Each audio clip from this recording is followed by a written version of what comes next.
I'm wondering, Morrigan, do you believe in the Maker? Certainly not.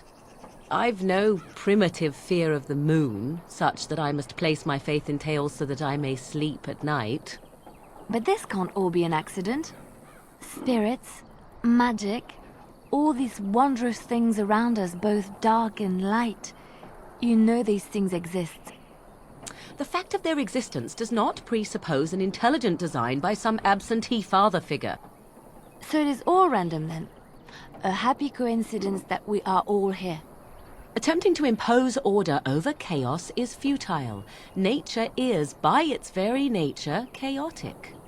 I don't believe that. I believe we have a purpose. All of us. Yours, apparently, being to bother me. So, you truly do not believe in any sort of higher power? It has been bothering you, I see. No, I do not. Must I? What do you believe happens to you after you die, then? Nothing? I do not go to sit by the Maker's side, if that's what you mean. Only those who are worthy are brought to the Maker's side. So many other sad souls are left to wander in the void, hopeless and forever lost. And what evidence of this have you? I see only spirits, no wandering ghosts of wicked disbelievers. It must be so sad to look forward to nothing, to feel no love and seek no reward in the afterlife. Yes, the anguish tears at me so. You have seen through me to my sad, sad core. Now you're simply mocking me. You notice? It appears your perceptive powers know no bounds. Let me ask you this then, Morrigan. What if there really was a Maker? Then I would wonder why he has abandoned his creation. It seems terribly irresponsible of him. He left us because we were determined to make our own way, even if we hurt ourselves. And he could not bear to watch. But how do you know? You cannot ask him this. Perhaps he has gone to a new creation elsewhere and abandoned this as a dismal failure best forgotten. I do not need to know, because I have faith. I believe in him and feel his hope and his love. Faith. How quickly those who have no answers invoke that word. How can someone who practices magic have so little capacity to believe in that which he cannot see? Magic is real. I can touch it and command it, and I need no faith for it to fill me up inside. If you were looking for your higher power, there it is. But only if you can control it. I do not envy the loneliness you must feel at times, Morrigan. Leave me be. Loneliness would be preferred to this endless chatter.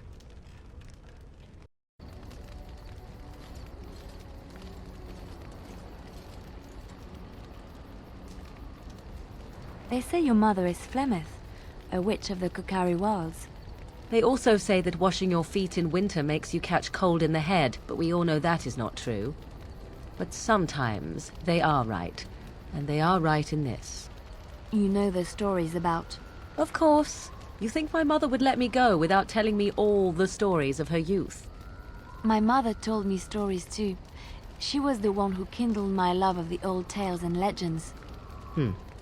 My mother's stories curdled my blood and haunted my dreams. No little girl wants to hear about the wilder men her mother took to her bed, using them till they were spent, then killing them. No little girl wants to be told that this is also expected of her once she comes of age.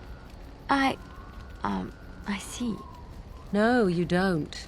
You really don't.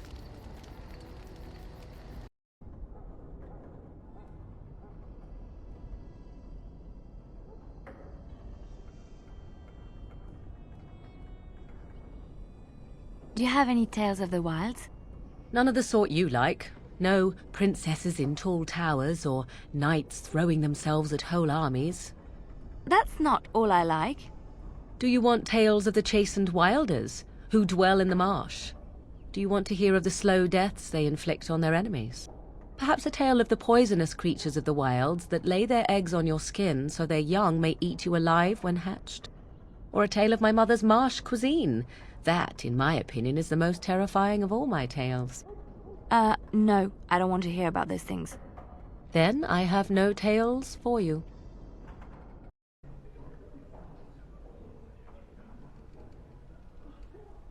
You are very beautiful, Morrigan.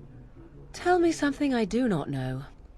But you are always dressed in such rags. It suits you, I suppose. A little tear here, a little rip there to show some skin. I understand. You understand I lived in a forest, I hope? Maybe we could get you in a nice dress one day. Silk. No, maybe velvet. Velvet is heavier, better to guard against the cold in Ferelden. Dark red velvet. Yes, with gold embroidery. It should be cut low in the front, of course. We don't want to hide your features. Stop looking at my breasts like that. 'Tis most disturbing. You don't think so? And if it's cut low in the front, we must put your hair up. Show off that lovely neck. You are insane. I would sooner let Alistair dress me. It'll be fun, I promise. We'll get some shoes too. Shoes! We could go shopping together.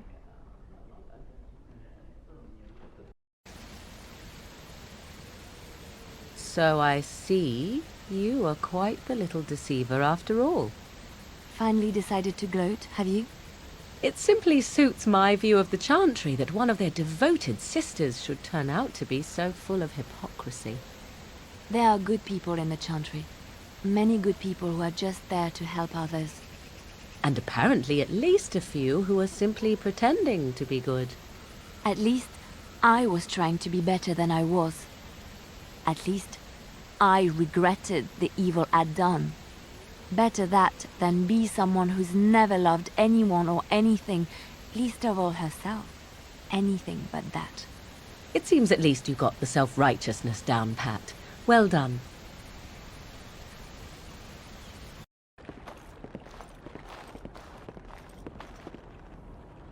I imagine you have already composed a suitable ballad to commemorate the events at Redcliffe, Leliana. Why would I do such a thing? You have taken up your instruments once again, have you not? So to speak. A bard takes events of great import and puts them to tale. What happened at Redcliffe was horrible. So many people died, and they were violated by unimaginable evil forces. That was not so difficult, was it? You may wish to add music, however. You make it sound as if you enjoyed what happened there. I can barely stomach to think of it. But we were successful in the end. Victory without cost has little worth. I just think of what that poor little boy went through. No, I don't want to glorify what happened there. Then who will learn from these events? I would think on it some more, were I you.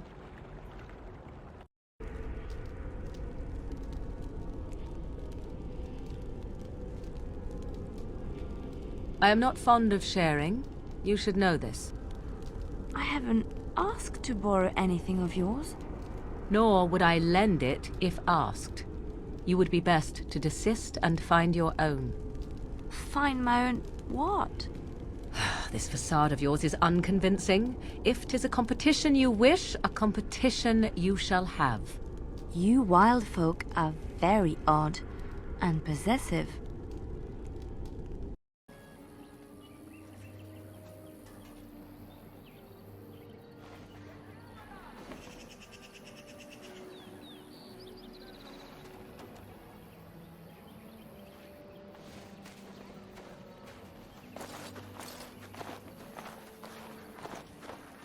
I see you yet continue to be where you are not welcome. Are you jealous? Is that what this is about? Because I don't think it's for you to decide what I should or should not do. Oh, you may continue on as you have. I am merely informing you that you will suffer the consequences. You forget, Morrigan. I am not without my own pointy ends as well. Do not make promises you cannot keep. I always keep my promises. Talk is cheap. And this, from a bard.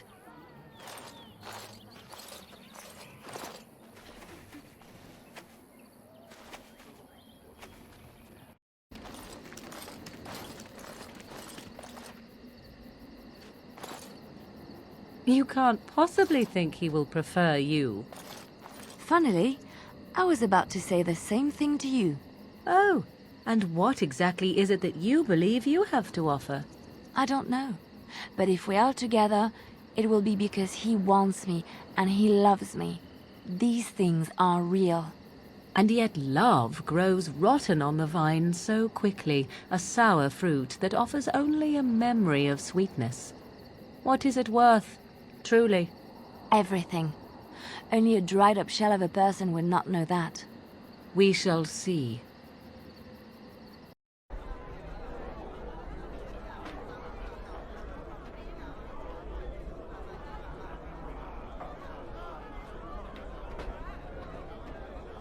The way you look at him so intently, so hungrily, one would think you had never seen a man before. Where I look is not your concern. It is almost as though you wish he would feel your gaze upon him and notice you. And maybe he does notice you, but what does he see? A girl, skinny like a boy, with wild, ragged hair. What is your point, Morrigan? That I'm not attractive?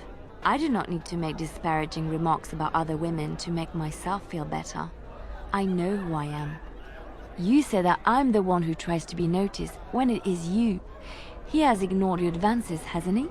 Perhaps it's time you stop projecting your own troubles on someone else.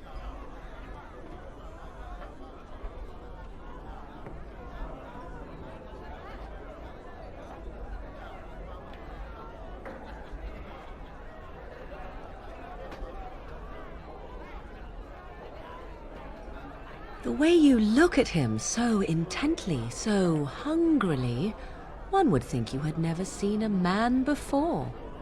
Where I look is not your concern. True enough. There is no way I can deny you this. But why would he choose you when he could have me?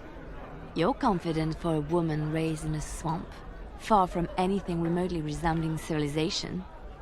And maybe that is my appeal. A woman like you, why, he could find in any city in Thedas.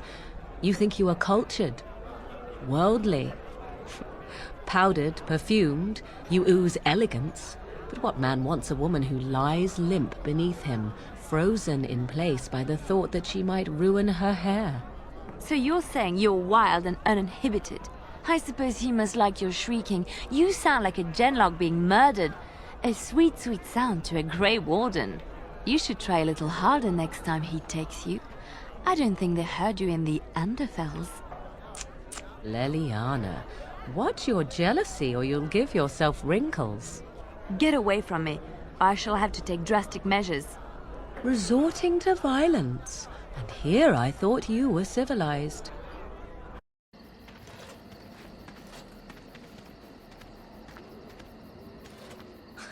So he has chosen you. You think this is a triumph? Look at him. Look at him and know that you will never truly have him. Jealousy, Morrigan. It is not becoming. You mock me, but when he is in your arms, in your bed, telling you he loves you, know that there will be moments when he is thinking of me. Andraste, forgive me. But you, Morrigan, are a bitch.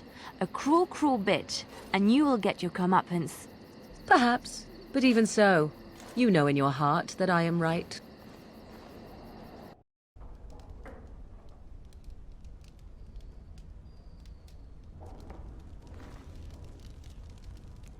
It's nice to see you two together. Love is such a wonderful thing, isn't it? What are you talking about? Is this more of your insipidness? I was talking about you and the Grey Warden. You don't think the rest of us haven't noticed, I hope? There is nothing to notice. What you call love is nothing more than a wishful fancy. Oh, you don't fool me. Deep down inside, you must be glad of it. Let me tell you one thing, and let us speak of it no more. Love is a weakness. Love is a cancer that grows inside and makes one do foolish things. Love is death. The love you dream of is something that would be more important to one than anything, even life. I know no such love. Oh. What I know is passion, the respect of equals. things far more valuable that I'll not speak to you of any further. Now be gone.